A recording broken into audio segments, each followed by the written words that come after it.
حضرت مولا علی شیر خدا کرم اللہ تعالیٰ وجہ کریم فرماتے ہیں نبی پاک ایک سفر پہ گئے تو مجھے اپنا نائب بنا کے مدینے میں چھوڑ گئے حفاظت کے لیے. میری باتوں کی سمجھ تو آ رہی ہے نا آپ حضرات؟ حضور مجھے چھوڑ گئے. کہتے ہیں میرے پاس مال غنیمت کے تھوڑے سے پیسے تھے. میں سونے کا ایک ہار لایا, ایک لاکٹ لایا اور سیدہ فاطمہ کو تحفہ دیا. پہلی دفعہ سونے کا ہار انہوں نے پہن لیا. نبی پاک علیہ السلام کا طریقہ مبارکہ یہ تھا کہ حضور جب سفر پہ جاتے تھے تو سب سے آخر میں سیدہ فاطمہ کے گھر جاتے, اور جب واپس آتے تو سب سے پہلے آتے, سب سے پہلے. حضرت علی کہتے ہیں قاصد آیا, اس نے آ کے بتایا کہ کل نبی پاک واپس آ جائیں گے. سیدہ فاطمہ بڑے دنوں سے انتظار کر رہی تھی کہ حضور آئے نہیں, اتنے دن ہو گئے. جب جا کے بتایا نا کہ کل حضور آئیں گے تو کہتے سیدہ نے صبح سے صفائیاں شروع کر دی. کھانا پکایا اپنے محبوب کے لیے, حضور کے لیے بہترین کھانا بنایا اور بہت ساری تیاری کی. کہتے ہیں حضور آئے حسب روایت, حسب عادت, وہی مبارک عادت جو محبوب کی ہمیشہ سے تھی. نبی پاک آئے, پہلا قدم سیدہ فاطمہ کے گھر میں رکھا, السلام علیکم کہا, اور سیدہ نے وعلیکم کہا تو حضور نے ان کا چہرہ دیکھا تو واپس چلے گئے. حضرت فاطمہ رونے لگ گئی.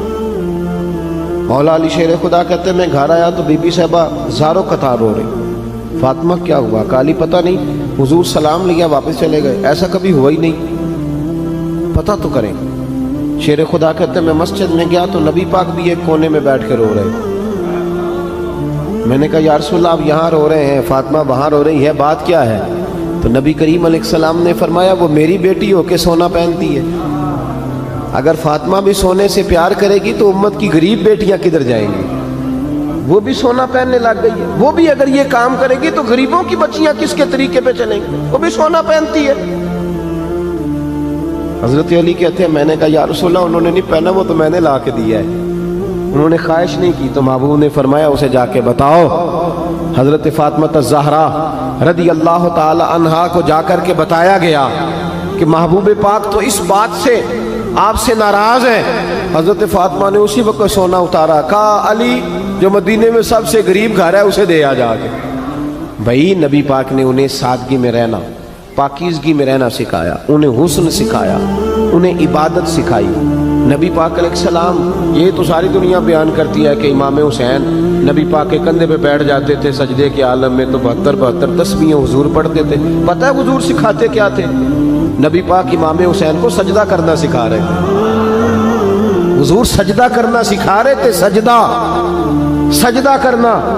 پورے کربلا میں, پورے کربلا کے واقعے میں کسی جگہ بھی امام حسن اور امام حسین نے کسی ایک مقام پہ بھی یزیدیوں سے کوئی مطالبہ نہیں کیا, کوئی بات نہیں منوائی, کہا جو تمہاری مرضی. ایک بات صرف کی, ایک گزارش, توجہ ہے میری بات پر, ایک بات صرف کی, ایک مطالبہ رکھا. جب 9 محرم کو عمر بن سعد نے, شمر نے, ان سب نے کہا نا کہ حسین یا اب بات ختم ہو گئی, یا بیعت کرو یا جنگ کرو, تو امام حسین نے فرمایا مجھے ایک رات کی مہلت دو. علی کے بیٹے مہلت مانگ سکتے ہیں؟ بولے نا یار, مہلت مانگتے تھے وہ, کیا ضرورت تھی؟ امام حسین نے فرمایا مجھے مہلت دے, ایک رات رہ گئی ہے, میں راج کے سجدے کرنا چاہتا ہوں. سجدوں کے لیے مہلت مانگی, سجدوں کے لیے. توجہ ہے میری بات پر؟ محفلیں لمبی, نمازیں چھوٹی. 24 گھنٹے آپ کسی کو بٹھا لیں باہر, وہ بیٹھا رہے گا, گپے لگائیں. نماز کا ٹائم ہوگا تو پتہ نہیں کیا ہو جاتا ہے, لوگوں دوڑ گئے, او ہو نماز پڑھنی پڑ جائے گی. ایسے لگتا ہے جیسے کوئی بہت مشکل مرحلہ آن پڑا. بھائی کربلا والوں کا تو پیغام ہی نماز ہے, ان کا تو طریقہ ہی نماز ہے. امام حسین نے کہا ایک رات کی مہلت فقط اس لیے کہ میں کھل کے نمازیں پڑھ لوں.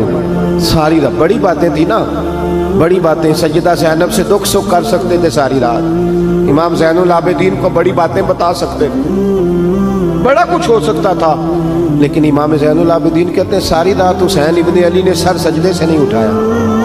چل تو اس طرح کر, امام حسین تو ساری زندگی ساری رات پڑھتے رہے نا, تو چل ایک رات کی عبادت کر ان کے نام پر, ایک رات ساری جات نہیں نا تسی ہاں کی تھی, ایک رات کہی ہے میں نے. بڑا مشکل ہے ہمارے لیے. آپ یقین کریں مسلح اور پھر کسی نے ہمیں کان میں بتا دیا کہ تسی نسبت والے ہو, تسی بخشے ہو. اے کوئی پکی گل دس گیا صاحب, اس میں کوئی شک نہیں کہ نسبت سے بخشے جائیں گے. لیکن امام حسین ڈائریکٹ نواسے ہیں نبی پاک کے. اگر وہ نسبت کے باوجود بھی ساری ساری رات نماز پڑھتے ہیں, تو کس قسم کا نسبت والا ہے کہ 10 محرم کو بھی تیری ساری قضا ہو جاتی ہے, ساری قضا چھٹی, ہم نسبت والے ہیں. بس نسبت کا یہ معیار ہوتا ہے. نسبت کا معیار یہ ہوتا ہے کہ جو محبوب نے کیا وہ ہم نے کر کے چھوڑنا ہے, وہ کام کرنا ہے. اور پھر اہل بیت نبوت کا اسوہ حسنہ پڑھتا ہے, پڑھتا. بڑی گمراہی آ گئی ہے امت میں. اب جو بچی MA MBA کر لیتی ہے, وہ سب سے پہلے یہ مطالبہ کرتی ہے کہ ہمارے حقوق برابر کے. اسلام نے عورت کو برابر کے حقوق نہیں دیے, عزت والے حقوق دیے. کون سے حقوق دیے بولیے؟ میں ایک یونیورسٹی میں تھا تو ایک بچی نے پیغام دیا, کہنے لگی جی, بچیاں بھی تھی پردے میں بیٹھی ہوئی, لیکچر یونیورسٹی میں ہو رہا تھا, تو اس نے کہا جی عورت کا تو گھر ہی کوئی نہیں ہوتا, عورت کا تو گھر ہی کوئی نہیں, تو ہم کدھر جائیں؟ میں نے کہا چلیں ادیبانہ انداز میں یہ بات درست ہے, لیکن حکیمانہ انداز میں درست نہیں. عورت کی تو اللہ تعالیٰ نے ذمہ داری بڑی شاندار رکھی ہے. جب تک باپ جوان ہوتا ہے نا, توجہ ہے میری بات پر, جب تک باپ جوان ہوتا ہے تو بیٹی اس کے گھر رہتی ہے. اور جب بچی جوان ہوتی ہے, ابا تھوڑا بوڑھے ہونے لگتا ہے نا, تو اللہ تعالیٰ خامد کی ڈیوٹی لگا دیتا ہے عورت پر. اور جب خامد تھوڑا بوڑھا ہونے لگ جاتا ہے تو بچے جوان ہو جاتے ہیں. تو میں نے کہا بی بی تو سمجھی نہیں, تو کہتی ہے میرا گھر کوئی نہیں. رب کریم نے تو تیرا محافظ ہمیشہ جوان آدمی کو رکھا ہے, جوان کو, کبھی باپ کو, کبھی بھائی کو, کبھی بیٹے کو, کبھی شوہر کو. تو یہ کیسے؟ اسلام نے تو تیرے لیے جوان خون تیرا محافظ رکھا, اگر تو سمجھے. حضرت فاطمہ نے ساری زندگی پردے میں گزاری, ان کا ننگا سر کبھی سورج نے بھی نہیں دیکھا. یہاں اللہ خیر کرے دینداروں کی بچیاں پردہ نہیں کرتی, حاجیوں نمازیوں کی بچیاں پردہ نہیں کرتی. کپڑے استری نہ ہو تو گھر میں جھگڑا شروع ہوتا ہے, اور بی بی پردہ نہ کرے تو پرواہ کوئی نہیں. حضرت عبداللہ بن سہل ایک تابعی بزرگ ہے, نام یاد رکھنا. عبداللہ بن سہل کہتے ہیں سیدہ زینب جب کربلا سے واپس آئیں تو وہ میری پڑوسن تھی. 15 سال کہتے ہیں میں ان کا پڑوسی رہا ہوں, 15 سال. 15, امام شورانی نے اس کو لکھا ہے, 15 سال میں حضرت زینب کا پڑوسی رہا. کبھی ہوتا ہے نا کہ بی بی برقع پہن کے باہر نکل آتی ہے, بازار جانا ہے, دوائی لینی ہے, کوئی کام ہے. کہتے ہیں 15 سال میں پڑوسی رہا, پر میں نے پردوں میں چھپی ہوئی زینب بھی کبھی نہیں دیکھی. ہوتا نا برقعے میں بندہ بی بی دیکھ لیتا, میں نے پردے میں چھپی ہوئی بھی بی بی کبھی نہیں دیکھی. تو کربلا والوں کا تو طریقہ پردہ ہے, ان کا طریقہ. اب آخری بات سنیں, کربلا والوں کا طریقہ حوصلہ ہے, ہمت ہے. ہمارے ہاں نا خودکشیاں عام, جھگڑا عام, لڑائی عام. اس کی وجہ یہ کہ حوصلہ کوئی نہیں. ذرا سی بات کوئی بندہ برداشت کرنے کو تیار. اہل بیت کا جو طریقہ ہے نا وہ حوصلہ ہے, وہ صبر ہے. اور چلے محبت کی بات ہے کر دیتا ہوں. ایک بابا جی سے میں نے پوچھا, میں نے کہا جناب صحت کیسی ہے؟ کہ دکھا نہیں وڈیریاں کر چڑھیا. میں کہا کنی عمر تھوڑی؟ کہتا میں عمر تے ابھی 76 کو سال ہے. تو میں کہا دکھا تو بغیر بھی ہو تو وڈیریا ہی ہونا سی. بس کر دے, دکھوں کو بدنام کیا ہوا بلا وجہ. اب بس کریں, وڈیرے ہونا تھا کہ نہیں ہونا تھا؟ تو نہ دکھاں دا لا دیتا ہے. ہجوم غم میں بھی توہین نے ضبط غم نہ ہوئی, ہم تو اس احتیاط سے روئے کہ آنکھ نم نہ ہوئی. اللہ والے تو مطلب شکوہ کرنا ہر وقت شکوہ, حوصلہ ہی کوئی نہیں, سکون ہی کوئی نہیں, پریشانی بڑی ہے جی, آزمائش بڑی ہے. کبھی آپ نے کہیں سنا ہے کہ واقعہ کربلا کے بعد حضرت زینب معاذ اللہ نفسیاتی مریض ہو گئی تھی؟ امام زین العابدین, سیدہ سکینہ, حضرت صغرا وہ حوصلے میں رہے, وہ توانا رہے. امام زین العابدین نے اس کے بعد بھی کئی دفعہ پیروں میں بیڑیاں پہنی, کئی دفعہ. سادات کا خاندان چلا. یہ جو داتا علی اجویری نے آ کے آپ کو کلمہ پڑھایا, یہ بھی سید زادے. سیدوں کا قافلہ رکا نہیں, یہ خواجہ اجمیری بھی سید زادے, غوث پاک جیلانی بھی سید زادے. یہ سادات کا سلسلہ چلتا رہا. بار بار آ کے امت کی قیادت کی ان لوگوں نے. جب دیکھیں نا یہاں کسی بندے کا کٹا ہوا ہاتھ پھینکا جائے نا, بلکہ انگلی پھینک دی جائے, تو لوگ ڈر کے بھاگ جائیں گے، کسی کا، اپنے کسی کا نہیں، کسی کا، کیونکہ انسان کا وجود کٹ جائے تو دہشت پیدا ہوتی ہے، آپ ڈر کے بھاگ جائیں گے۔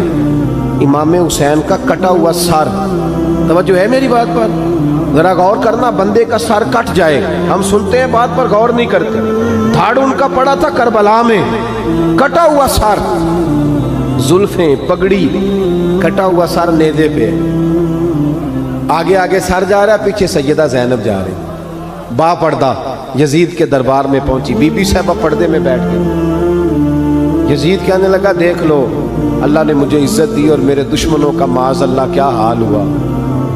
جب اس نے یہ کہا نا تو حضرت نعمان بن بشیر صحابی بیٹھے تھے، اور ساتھ کہتے ہیں میرے ایک نابینا صحابی بھی بیٹھے تھے۔ حضرت نعمان بن بشیر کہتے ہیں کہ جب اس نے یہ کہا نا کہ اللہ نے مجھے عزت دی اور نقل کفر نہ باشد، میرے دشمنوں کا یہ حال ہوا، تو کہتے ہیں سیدہ زینب وہاں سے اٹھ کے کھڑی ہو گئی، با پردہ سیدہ زینب کھڑی ہوئی، اور فرماتے ہیں اس طرح نہیں کھڑی ہوئی کہ بیویاں روتی ہیں تو کہتی ہیں ہائے یہ وہ، اس طرح نہیں، حوصلہ، ہمت، اور جس طرح کوئی سیاںا خطیب خطبہ پڑھتا ہے اس طرح سیدہ نے خطبہ پڑھا، پہلے اللہ کی حمد کی، پھر نبی پاک پہ درود پڑھا، اور پھر قرآن پاک کی آیت پڑھی وَتُعِزُّ مَن تَشَاءُ وَتُذِلُّ مَن تَشَاءُ، یہ آیت پڑھی۔